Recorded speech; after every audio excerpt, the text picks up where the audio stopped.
আমরা মাছে ভাতে বাঙালি। পৃথিবীর যেখানেই থাকি, বাংলাদেশ ছেড়ে যে দেশেই আমরা থাকি, মাছ আমাদের লাগবেই খেতে। আসসালামু আলাইকুম সবাইকে, আশা করি সবাই ভালো আছেন। আলহামদুলিল্লাহ আমরাও খুব ভালো আছি।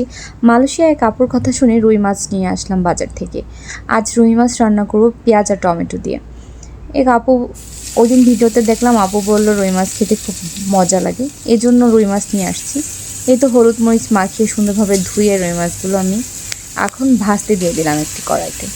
আর আমি কিন্তু রান্না অল্প তেলে করি, এখানে তেলের পরিমাণ কম দেখে কেউ কোনো কমেন্ট করেন না প্লিজ, কারণ আমি তেল খুব কম খাই। এই তো অন্য একটা কড়াইতে তরকারির জন্য তেল দিয়ে দিলাম, পেঁয়াজ দিয়ে দিলাম তেলের মধ্যে। এখন পেঁয়াজটাকে একটু ভেজে হালকা একটু আদা রসুনের পেস্ট দেব। আমি আবার মাছে আদা রসুনের পেস্ট ছাড়া খেতে পারি না, মাছের গন্ধ সহ্য করতে পারি না। আর এখানকার মাছ মানে আমার কাছে পছন্দ না। আমি চেষ্টা করি নিজের মতো করে রান্না করে খাওয়ার, যেন গন্ধ একটু কম লাগে, খেতে একটু ভালো লাগে। এই তো এখন এগুলোকে একটু সুন্দর করে ভেজে তারপরে আদা রসুনের পেস্ট দিয়ে দেব। পেঁয়াজগুলো ওই সাইডে হচ্ছে আমার মাছ ভাজা হচ্ছে। এই তো এখন এখানে অল্প একটু আদা রসুনের পেস্ট দিয়েছি, বেশি কিন্তু দেইনি।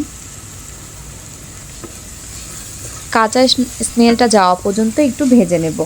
আদা রসুনের কাঁচা একটা স্মেল থাকে। এই তো এখানে দিয়ে দিলাম হলুদের গুঁড়া, তারপরে দিয়ে দিলাম মরিচের গুঁড়া, তারপরে স্বাদমতো লবণ, তারপরে একটু পানি দিয়ে মশলাটাকে একটু কষিয়ে নেব। আর কোনো আজেবাজে মশলা ব্যবহার করব না। এই তো এর মধ্যে আমি অল্প একটু আলু দিয়ে দিয়েছি, মনে হচ্ছে একটু আলু দিলে ভালো লাগবে খেতে। একদম চিকন করে কেটে অল্প একটু আলু দিয়ে দিলাম। আলুটাকে এখন সুন্দরভাবে একটু কষিয়ে নেব। তারপরে আমি এর মধ্যে দিয়ে দিলাম টমেটো, যেহেতু মাছটা রান্নাই হচ্ছে পেঁয়াজ আর টমেটো দিয়ে, আলু কিন্তু একদম না দেওয়ার মতো। এই তো এভাবে করে মাছটা ভাজা হয়েছে। আর এখন আমি ঝোলের জন্য এখানে পানি দিয়ে দেব। যতটুকু ঝোল খেতে পছন্দ করি ওই অনুযায়ী পানি দিয়ে দিচ্ছি। দেখুন কালারটা কত সুন্দর লাল লাল এসেছে। এভাবে আসলে মাছগুলো খেতে ভালো লাগে। আমরা তো আর ফ্রেশ মাছ এখানে পাই না। এই তো পানিটা সুন্দরভাবে ফুটে আসলে তারপরে আমরা এভাবে মাছগুলো সুন্দরভাবে দিয়ে দেব। মাছগুলো দিয়ে কিছুক্ষণ একটু ঢাকনা করে রান্না করলে মাছগুলোর মধ্যে মশলাগুলো সুন্দরভাবে ভিজে যায়। আর এতে মাছটা কামড় দিলে ওফ কি স্বাদ, খেতে খুব ভালো লাগে।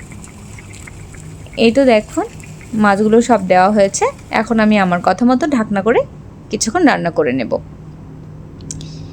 এই তো ঢাকনা করে কিছুক্ষণ রান্না করে নিলাম। Wow, smell is very good. আপনাদের তো আর স্মেলটা দেখানোর সময় স্মেল তো আর দেখা যায় না, স্মেল তো আর নিতে পারছেন না আপনারা, কিন্তু আমি কিন্তু কাছ থেকে নিয়েছি, ভালো লেগেছে আমার কাছে খুব। এই তো তরকারিটা হয়ে আসলে এর মধ্যে আমি একটু ধনিয়া কুচি দিয়ে দেব।